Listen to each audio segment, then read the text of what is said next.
Hi friends, പുതിയ വീഡിയോയിലേക്ക് സ്വാഗതം.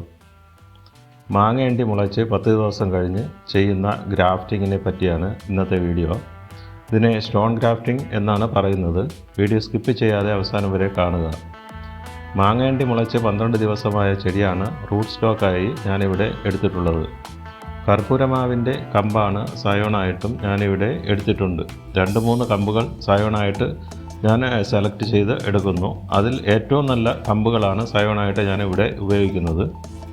ഇതിൻ്റെ അഗ്രഭാഗത്ത് കാണുന്ന ബഡ് മുളച്ചിടുവാൻ പാകത്തിലുള്ളതാണെങ്കിൽ ഗ്രാഫ്റ്റ് ചെയ്ത് കഴിഞ്ഞാൽ ഒരാഴ്ച കൊണ്ട് തന്നെ ഇലകൾ വന്നു തുടങ്ങും. അതിനായിട്ട് നമ്മൾ ചെയ്യേണ്ടത്, ഗ്രാഫ്റ്റ് ചെയ്യുന്ന ദിവസത്തിന് 2 ആഴ്ച മുന്നേ സയോണിൻ്റെ ഇലകൾ അതിൻ്റെ മാതൃവൃക്ഷത്തിൽ വച്ച് തന്നെ കട്ട് ചെയ്ത് നിർത്തുകയാണെങ്കിൽ ഗ്രാഫ്റ്റ് ചെയ്യുന്ന സമയത്ത് തന്നെ ഇതിൻ്റെ ഇലകൾ മുളച്ചു തുടങ്ങുന്നതിന് റെഡിയായി കാണും.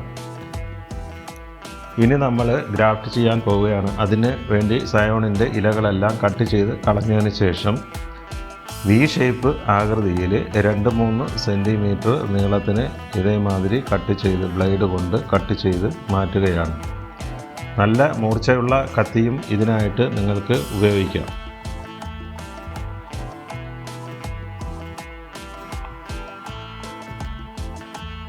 വീഡിയോയിൽ കാണുന്ന മാതിരി ചെയ്യുക.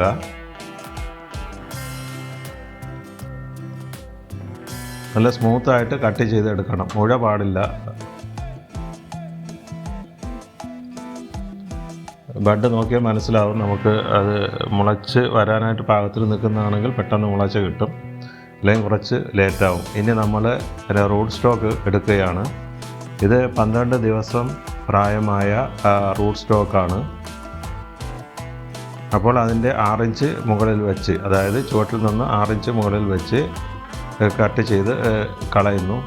അതിനുശേഷം മധ്യഭാഗത്തു നിന്ന് താഴോട്ട് ബ്ലേഡ് കൊണ്ട് കട്ട് ചെയ്ത് ഇറക്കുന്നു. 2-3 സെൻറ്റിമീറ്റർ, അതായത് സയോണിൽ എത്രയാണോ നമ്മൾ കട്ട് ചെയ്തത് അതേമാതിരി അത്രയും അളവിലാണ് ഈ റൂട്ട് സ്റ്റോക്കിലും കട്ട് ചെയ്യേണ്ടത്. അതിനുശേഷം നമ്മൾ വി ഷേപ്പിൽ കട്ട് ചെയ്ത് വെച്ചേക്കുന്ന സയോണ് എടുത്ത് ഈ റൂട്ട് സ്റ്റോക്കിൻ്റെ കട്ട് ചെയ്ത ഭാഗത്തേക്ക് ഇറക്കി വെക്കുക.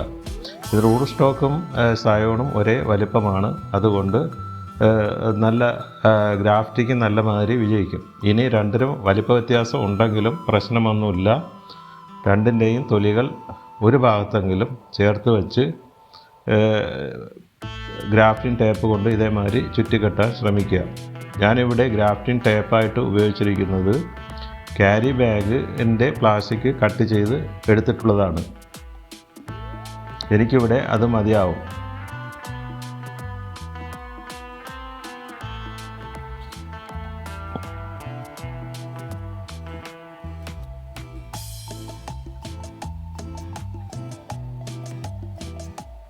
ഇതേമാതിരി നല്ല മാതിരി ചുറ്റിക്കട്ടി എടുക്കുക. ഒരു മീഡിയം ടൈറ്റിൽ മാത്രം മതി.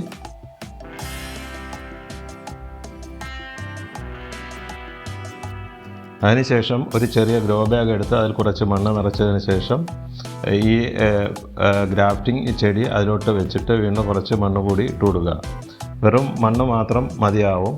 പോട്ടിംഗ് മിക്സായിട്ട് വളങ്ങളോ ഒന്നും ചേർക്കേണ്ട ആവശ്യമില്ല. ഇത് ഈ ചെടി വളർന്ന് 1 മാസം കഴിഞ്ഞതിന് ശേഷം, അല്ലെങ്കിൽ 2 മാസം കഴിഞ്ഞതിന് ശേഷം കുറച്ചുകൂടി വലിയ ഗ്രോ ബാഗിലേക്ക് മാറ്റുമ്പോൾ മാത്രം പോട്ട് മിക്സായിട്ട് ചാണകപ്പൊടി മറ്റു വളങ്ങളെല്ലാം കൊടുക്കാവുന്നതാണ്. അപ്പോൾ ഗ്രാഫ്റ്റ് ചെയ്തതിന് ശേഷം ഇതേമാതിരി പോളിത്തീൻ കവർ കൊണ്ട് ചുറ്റി കെട്ടുക. അപ്പോൾ ഹ്യൂമിഡിറ്റി ഇത് ആവശ്യത്തിന് ലഭിച്ച് പെട്ടെന്ന് തന്നെ ഇത് മുളച്ച് വരുന്നതാണ്.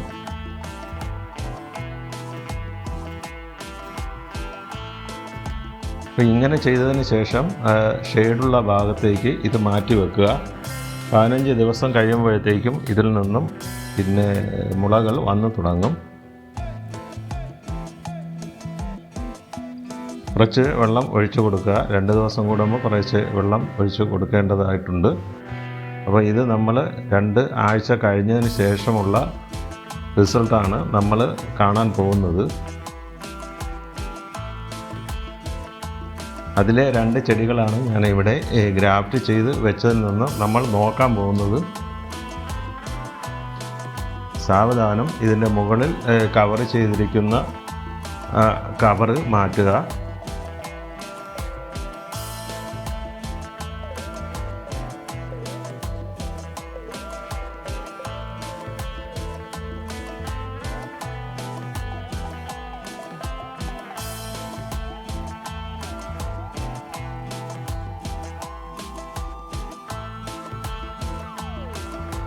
അപ്പോൾ അതിൽ ബഡ് മുളച്ച് വന്നിട്ടുണ്ട്. സൈഡിൽ നിന്നാണ് വന്നിട്ടുള്ളത്.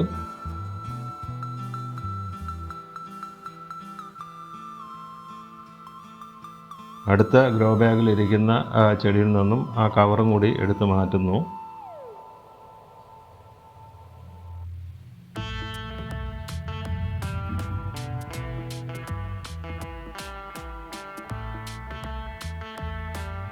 അതിലെ ഇലകൾ നല്ല മാതിരി വന്നിട്ടുണ്ട്. അതിൻ്റെ മധ്യഭാഗത്തു നിന്നുള്ള ബഡ് തന്നെയാണ് വളർന്നു വന്നിട്ടുള്ളത്. അതുകൊണ്ട് നല്ല പുഷ്ടിയുള്ള ഇലകൾ തന്നെ അതിലുണ്ട്. നിങ്ങൾക്ക് ഇവിടെ നല്ലതുമാതിരി കാണാൻ കഴിയുന്നുണ്ട് എന്ന് ഞാൻ വിശ്വസിക്കുന്നു. ഇത് 2 ആഴ്ച കഴിഞ്ഞപ്പോൾ ഉള്ള ഒരു അവസ്ഥയാണ്. അപ്പോൾ ഇടതുഭാഗത്ത് കാണുന്നത് സൈഡിൽ നിന്നാണ് ബഡ് വന്നിട്ടുള്ളത്. അത് ചിലപ്പോൾ ഉണങ്ങിപ്പോകാനും സാധ്യതയുണ്ട്.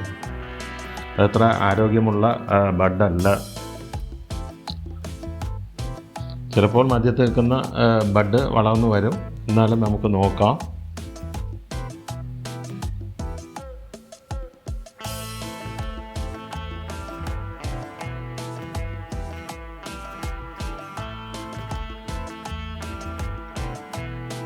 സാധാരണയായിട്ട് ഇങ്ങനെയാണ് 10,000-കണക്കിന് ഗ്രാഫ്റ്റ് തൈകൾ പെട്ടെന്ന് ഗ്രാഫ്റ്റ് ചെയ്തെടുക്കുന്ന ഈ രീതിയിലാണ്. നിങ്ങൾക്ക് വീണ്ടും 3 ദിവസം കഴിഞ്ഞുള്ള റിസൾട്ടാണ് നിങ്ങൾ കാണുന്നത്. ഇലകൾ കുറച്ചുകൂടി വലുതായിട്ടുണ്ട്.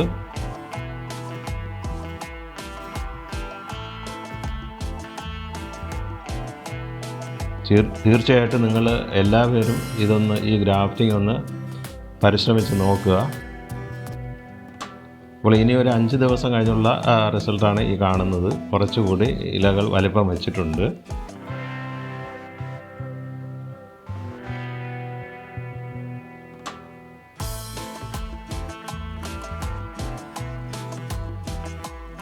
ഈ ഗ്രാഫ്റ്റിംഗ് ടൈപ്പ് 2 മാസം കഴിയുമ്പോൾ നിങ്ങൾക്ക് അഴിച്ചു മാറ്റാവുന്നതാണ്.